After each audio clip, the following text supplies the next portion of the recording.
Hello everybody and welcome back to a brand new video on the channel, guys. So what I have for you guys today is another episode of the Championship Roundup. So in this video, guys, we're going to be going over all the fixtures that took place on January the 2nd. So the first games of 2017, and it was a really good way to kick off 2017. I'm not going to lie about that. There was a couple of upsets here and there actually, which I was quite surprised with a couple of results, and there was a couple of games as well with a lot of goals in. So we've got quite a few talking points to go over in today's video, guys. So what I want you guys to do is leave a comment in the comments down below as to what you thought of your team's performance this weekend, or any other talking points that you'd like to bring up from the Championship. Leave it in the comments down below. I'm always very interested to hear what you guys have to say, because like I said, it was a pretty jam-packed weekend in the Championship. But before we actually get into any of my analysis of this weekend's games, guys, I will include your comments now. So if any of you did correctly manage to guess any of the scores taking place on January 2nd, I will put your comment on screen. Now, it's fair play to everyone who got a score right. I think myself, I managed to get one scoreline right this week.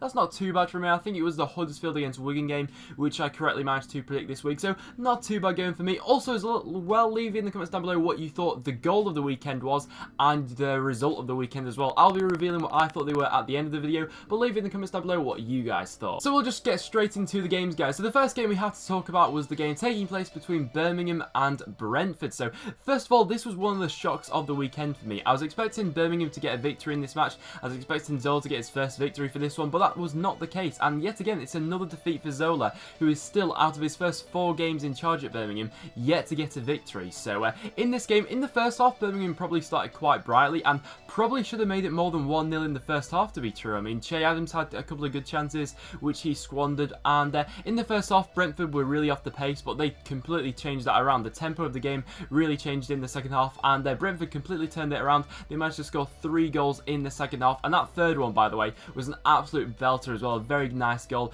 as well with the third, but it was a much needed win for Brentford, I'd definitely say that. But Birmingham in the second half really were bad. And then for our next game, guys, we have definitely one of the shocks of the weekend. We had Blackburn Rovers, who managed to walk away with a 1-0 victory over Newcastle United. So they've actually done the double over Newcastle this season, which is just absolutely mad. So fair play to Blackburn for doing this. You know, I didn't think it could be done, but a team like Blackburn to get the double over Newcastle this year is just mad. But Blackburn clearly had a game plan for this game. You know, they were happy to sit back, soak up a lot of pressure, and in the first half especially, you know, Newcastle had a lot of chances. I mean, I think Diarmi hit the crossbar, Dwight Gale had a chance like cleared off the line, so Newcastle definitely weren't short of chances in this game. They just didn't have that final cutting edge which could see them over the line, and they actually had a goal disallowed as well for handball in this game, but it was a winner from Mulgrew. It was a nice free kick which actually won it for Blackburn in the end, and those 3 points could be massive for them come the end of the season. And then into our next game, guys, we have Bristol City, who came up against Reading, and my was this a game filled with drama in this one, guys. It finished Bristol City 2, Reading 3, but just the fact that Bristol City had a 2-0 lead in this game, you know, when you got a 2-0 lead, you know, worst possible scenario, you expect to get at least a point from that game, but to lose the game from being 2-0 up really does show, you know, you've not got the bottle for it. But fair play to Reading for turning this game around. You know, even when they did go 2-0 down, which they weren't the best in the first half especially, but they managed to turn it around after that. They didn't give up on the game, but Bristol City, you know, truly bottled this game. I mean, I just couldn't believe it, if I'm being totally honest. So leave it in the comments down below, Bristol City fans, what went wrong in this game. I mean, I thought your 2 centre-backs were a bit questionable for a couple of goals, definitely, so just a really poor one from that aspect. But Reading, fair play to you. You've managed to win yet again. Madness for Reading. And then into our next game, guys, we had Burton Albion, who came up against my club, Preston North End. So for this one, it's a very well-deserved, I wouldn't say it's a well-deserved victory, but it's a much-needed victory for Preston, really. After all the events that went on against Sheffield Wednesday, I thought it was massive that we went on the road and put things right, really, to get back to winning ways. And we did just start in 2017 here, but I've got to say it was not the game of the weekend, this one. It was a really poor, scrappy game. Neither side really showed much intent to go ahead and win the game, but in the end it was a Tom Clark winner. Of course, Preston North End's captain, and what a finish it was by Tom Clark as well. I thought the Burton keeper may be a bit questionable for this goal, but he sort of lofted it over him from one of the most tightest angles. So for a centre-back to come up with that finish, you know, I'll take it every day of the week. But neither of these sides were at their best in this one. I'm just happy Preston got the victory in the end. And then for our next fixture, guys, we had Cardiff City, who came up against Aston Villa. So for this one, Cardiff managed to walk away with a 1-0 victory over Aston Villa, and once again, this was probably one of the results of the weekend as well, which really caught me off guard. I was expecting an Aston Villa in this game, but an Aston Villa victory in this game, but that was not which panned out in the end. So Villa had chances in this game, I'm not going to deny that, but they just couldn't seem to put any of them away. I mean, they kept going forward for Cardiff. They had a lot of chances late on in this game especially, but they just couldn't get it over the line and get it into the back of the net. But Cardiff played some decent stuff for this game, and they actually looked up for it, you know, which I think couldn't really be said for some of their recent displays, but in this game especially, Cardiff definitely looked up for this game, so fair play, they managed to do that in the end. And like I said, Villa just didn't have that cutting edge in this game. And then for our next feature, guys, we had Fulham, who came up against Brighton, and what a game this was. I mean, Brighton have now gone top of the table with a game in hand over Newcastle, so for them to do that at this point in the season, when Newcastle, you know, at one point had like a 9-point gap or something, so for Brighton to be currently top of the table is a fantastic achievement for them, and just shows just how good they've been, you know, this season. But in terms of this match, I was anticipating it to be a very closely contested fixture, and in the end it was just that. And I thought Fulham were really unfortunate really to lose out on anything, because I felt like the performance that Fulham put in this match, they deserved at least a point from it, if I'm being truly honest. I think some Brighton fans would agree with that as well. But Tom Kearney, I thought, one performer from this match who definitely had a good game for Fulham. But like, it was just an unfortunate one for them, but Stockdale, you know, I've got to give some credit to Stockdale as well. He managed to save a penalty from Fulham, made some other good saves as well late on in this game, but the late winner from Brighton takes them to the top of the table. They are looking unstoppable at the moment. So, Brighton fans, do you think it's possible now that you could actually win the league? I mean, it's been said, you know, for pretty much the majority of the season that Newcastle are the clear favourites for this league, but do you think you'd be able to hold on and win the league? Let me know down below. And then for our next feature, guys, we had Leeds United, who came up against Rotherham United. So in this derby, Leeds United managed to walk away with a 3-0 victory. So it's got to be said, in the first half, it was a poor game of football really, the first half of this one, and Rotherham actually weren't too bad in the first half, although maybe a bit of that was contributed to just how bad Leeds were in the first half of this game, but in the second half, the tempo of the game just completely changed. It was Leeds who made changes, and the way Leeds came out in the second half was just a complete contrast to what had happened in the first half, and it really was good to see, you know, some of the football which Leeds United have been playing so far this season really has been ecstatic, and in the second half of this game, you know, it was nothing different than that. And Chris Wood also managed to bag another 2 goals to his collection this season, so he's been on fire this season. Leeds United, you know, they seem to be, once again, another team which is looking unstoppable at the moment. So could this be Leeds United's year?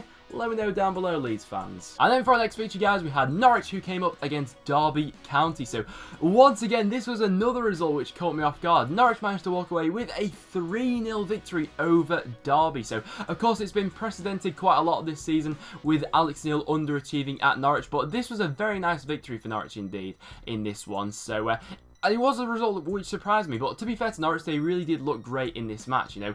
Probably like what they were looking like at the start of the season before they had that massive slump in the season. But a lot of credit's got to be given to Nelson Oliveira, who managed to bag a hat-trick in this game. He looked absolutely fantastic in this one, and I think he's been crying out for a start for quite a while now. I've seen a lot of Norwich fans who have been frustrated with Oliveira not getting that much game time this season, with Jerome being preferred over to him, but he's shown in this match what he could do. But it's got to be said as well, the game sort of had a changing moment in this one. It was 1-0 to Norwich at the time when Derby got a red card. I think it was Butterfield who got the red card for Derby, and was it a red card? I'm not really so sure. At first glance, when I looked at, I wouldn't have said that was a yellow card. I can see the argument for it, but was it a red card? Norwich and Derby fans, let me know in the comments down below. I'll be interested to know what you guys have to say about it. But after that red card and Derby went down to 10 men, Norwich just controlled the game from there, really, and a very good win for Norwich indeed. And then for our next fixture, guys, we had Nottingham Forest, who came up against Barnsley. So this was a fantastic win yet again for Barnsley, and these are two sides at the moment which are just in contrasting form. I mean, the way Barnsley have been playing lately and some of the results which they've been grinding out really has been spectacular for them, and they've done it once again on the road as well. Never an easy for, you know, a newly promoted side to do that, so fair play to Barnsley. I'm going to give them all the credit for this one. But Nottingham Forest again, once again, it's very poor from them, and the form which you're currently on, it is looking like relegation form. I mean, when you're looking at that league table as well, it must be scary reading for Nottingham Forest fans at this point in time. It's definitely not a glamorous one for you, and it's going to be said as well, Montagnier's days at Nottingham Forest now are looking like they're going to be numbered. I mean, with the new owners coming in, can I see them sticking with Montagnier with the current form that this Nottingham Forest side finds himself in? Honestly, I can't see it myself, but I'm going to give a shout out as well to Conor Hourihan. What a goal he had for the winner in this game. It was an absolutely fantastic strike, but Forest, very worrying times indeed. And then for our next fixture, guys, we had QPR, who came up against Ipswich Town. And for this one, QPR have managed to go ahead and get back-to-back wins. And I can't believe I'm saying that really, just with how they were playing like 2 or 3 weeks ago. For them to get back-to-back wins at this point in the season really is huge for them. I mean, I think there was one point in the season when they were only 3 points off the relegation zone, so to get those 6 points in quite a short turnaround is fantastic for them, and a good omen for them to go on and build on this in the new year. But it was a massive disappointment for Ipswich, I think that must be said. But a little bit of lightness for Ipswich in this one was that the goal that Tom Lawrence scored was an absolute belter. Definitely a contender for goal of the weekend, that one. Fantastic goal from him. But in terms of the performance that Ipswich put in, I thought they would have been very disappointed with this one, to be completely honest. And once again, it's that thing with Mick McCarthy where he'll get a win one week, he'll lose the next 2, get a win, which just sort of keeps him safe with his winning his job at the moment. But things like this just can't be happening at Ipswich, it's got to be said. But fair play to QPR, they managed to grab all 3 points. And then for our next fixture, guys, we had Sheffield Wednesday, who came up against Wolves. So this game somehow, I'm not sure how, but this game actually finished 0-0 in the end. But there was plenty of drama in this game, I think it's fair to say. So Wolves had some great chances in this game, and they should have won this game in my opinion. I mean, with the amount of chances they had, I mean, they had both halves as well. They had a lot of chances to go ahead and put the ball in the back of the net. They just couldn't manage to do it. As well as that, they probably should have had a penalty as well. I think it was Westwood who brought down one of their players inside the box. For me, that was a penalty. So Sheffield Wednesday once again riding their luck at the moment with getting 2 points from their last 2 matches, which they probably haven't warranted, to be honest. But to be fair to Sheffield Wednesday, they did have some chances in this game. I mean, Akime made some very good saves for Wolves indeed. But in terms of how the general flow of this game went, Wolves should have been walking out with 3 points. But Sheffield Wednesday managed to nick the point yet again. And then for the last game taking place on the weekend, guys, we had Wigan, who came up against Huddersfield Town. So this game, it wasn't the game of the weekend, this one either. It was quite a sloppy game, a poor game really, where not much quality was on show. And, you know, fair play to Huddersfield, who managed to go ahead and get this victory despite making 7 changes for this match. I think that says something about that side really, for, you know, to be keeping a clean sheet as well away from home, go ahead and picking up all the 3 points. I think they were playing a completely new back 4 as well, so to be keeping a clean sheet in those circumstances really is something to be admired by Huddersfield. But once again, when you're looking at it in that aspect, it's another opportunity missed for Wigan, and you just get that feeling where how many of these opportunities are Wigan just going to let them pass by? Because if that continues to happen, you know, the only way they're going is League One at the moment. But the goal did come from a mistake from the Wigan keeper as well. He sort of parried the ball back into the box where Naki Wells was able to go ahead and latch onto. So a good win for Huddersfield in the end, and that just keeps them ticking over near the top of the table. So there were all the games that took place on the weekend, guys. So now for my goal of the weekend, it's a tough one because there are a lot of goals, a lot of good goals that were scored at the weekend. But I'm going to give it to Conor Hourihane. What a strike it was. It was the winner as well that he scored against Nottingham Forest. It was a fantastic strike. I think it was on the half volley into the top corner. He was really far out. So my goal of the weekend is going to go for Conor Hourihane of Barnsley. And then for my result of the weekend, this one's not really going to be a surprise. It's going to go to Blackburn Rovers for going ahead and beating Newcastle United by 1-0. A fantastic result for them. And that's going to be my result of the weekend. So there you have it, guys. That will now wrap it up for this episode of the Championship Roundup, guys. So I hope you guys have all enjoyed this video. So if you have enjoyed, make sure you do leave a like. It is always massively appreciated, guys. As well as that, make sure you go ahead and check out all the other links in the description down below. Now for the remainder of this week, I'm going to try and get out some daily uploads. If it's not daily, it'll be every other day. But like I said, I'm going to try and get as many videos out this week as possible. So we'll have some poll predictor coming this week, some other transfer rumour videos coming out as well. So make sure you guys go ahead and stay tuned for that. But apart from that, make sure you also go ahead and follow me on Twitter as well, as I always tweet before I upload a video. Therefore you'll never miss a video ever again, guys. But apart from that, thank you so much for watching, and I'll see you all in the next one.